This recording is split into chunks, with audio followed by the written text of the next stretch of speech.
আসসালামু আলাইকুম বন্ধুরা, সবাই কেমন আছেন? আশা করি সবাই ভালো আছেন। আজ শুক্রবার, তো জুমাতে যাচ্ছি। আগে জুমাতে যাওয়া হচ্ছে, কারণ হচ্ছে আগে না গেলে মসজিদে আবার নিচতলা জায়গা পাওয়া যায় না।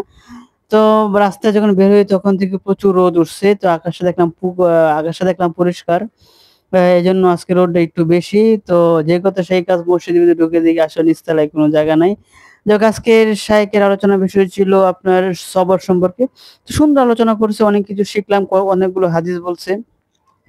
যাই হোক, সালাত শেষ করে যখন বের হয়ে গেলাম তখন বোঝা গেল যে শুক্রবার এমন একটা দিন, যে দিনে একসাথে অনেক মানুষ সালাত আদায় করে, যেটা অন্যান্য দিনের সেটা হয় না।